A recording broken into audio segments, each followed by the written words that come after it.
Alors,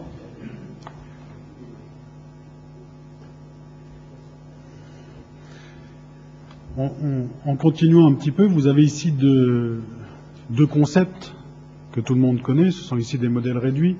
Vous avez un concept d'hélicoptère. Tout le monde connaît le concept de l'hélicoptère, tout le monde connaît le concept de l'avion. En cherchant un petit peu et en étudiant un petit peu, on peut s'approprier la mécanique de vol d'un hélicoptère et la mécanique de vol d'un avion. Ce sont des mécaniques qui sont complètement différentes. Et maintenant, je vais retenter une autre manipulation pour vous présenter. C'est ce qu'il ne fallait pas faire, excusez-moi, je vais continuer à discuter en même temps. Pour vous présenter un autre concept sous forme de film. Donc j'espère que je vais retrouver mon ordinateur assez rapidement. Vous allez voir, c'est un modèle réduit qui s'appelle le Toon 3D, qui a une géométrie d'avion et qui vole comme un hélicoptère. Dès que j'ai la main.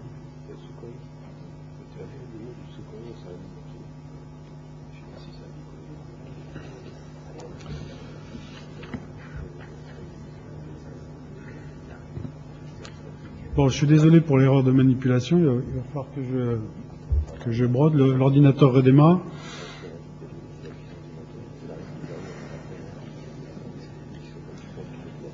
Ensuite, je vais anticiper un petit peu sur les transparents suivants. Je voudrais vous parler d'un autre avion.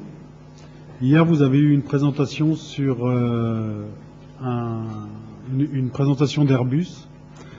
On vous a naturellement parlé de l'A380. Tout le monde a entendu parler du premier vol de l'A380 qui a eu lieu le 27 avril. Quelques jours après, il y avait le premier vol d'un avion qui était développé par Dassault Aviation. Et cet avion... Voilà, alors je recommence sans me tromper. Non, cette fois j'ai fait attention. Et normalement, voilà, vous devriez voir sur la vidéo un avion qui vole comme un hélicoptère.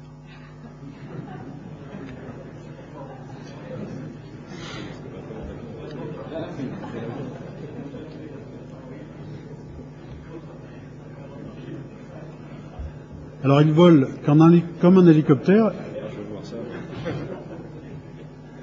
Il vole dans le laboratoire d'électronique et il est relativement impressionnant. C'est un avion, un Toon 3D, qui est dans une phase de développement pour la réalisation de drones, puisqu'il est capable de faire du vol stationnaire.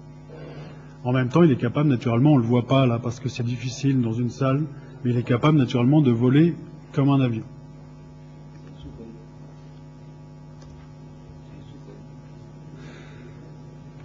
L'avion que vous avez vu a été réalisé dans le cadre d'un projet mécatronique.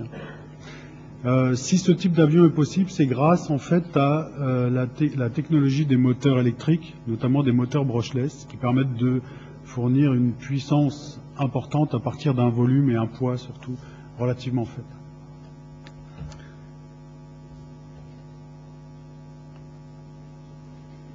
Alors, le Falcon, j'avais commencé à parler un petit peu du Falcon. C'est un avion qui a été développé par Dassault Aviation. C'est un projet auquel je suis un petit peu attaché parce que j'ai eu l'occasion de discuter avec le responsable du système d'information qui a travaillé sur ce projet et qui m'a raconté un petit peu comment les choses se sont passées. C'est un avion qui a été entièrement développé en plateau virtuel. Un plateau virtuel qui a regroupé 27 partenaires de 7 pays différents. Donc dans une première phase, les gens se sont rencontrés chez Dassault et puis après ils sont tous repartis chez eux et ils ont tous travaillé à distance. Ils ont travaillé en plateau, ils ont fait de l'ingénierie collaborative, mais à distance. C'est le premier avion qui a été conçu du début jusqu'à la fin uniquement en virtuel. Il n'y a eu à aucun moment une maquette physique pour valider un dimensionnement.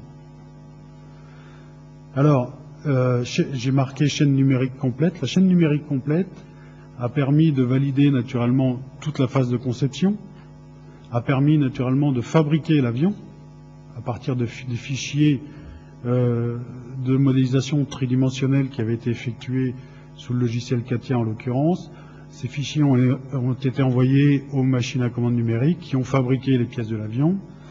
Mais la chaîne numérique complète s'étend aussi, comme on le voit sur la petite image en bas à droite, sur toute la phase a permis de valider toutes les phases de montage, démontage, entretien. Ce qui a permis de diviser par 2 le temps de montage de l'avion. Il est important de savoir qu'aucune modification n'a été apportée après la première fabrication du premier avion, qui n'était pas un prototype, qui était le premier avion qui est sorti des chaînes de montage, qui n'a pas été vendu parce que cet avion a tout simplement été utilisé dans la phase de validation. Validation que les avions sont obligés de subir naturellement avant d'être commercialisés.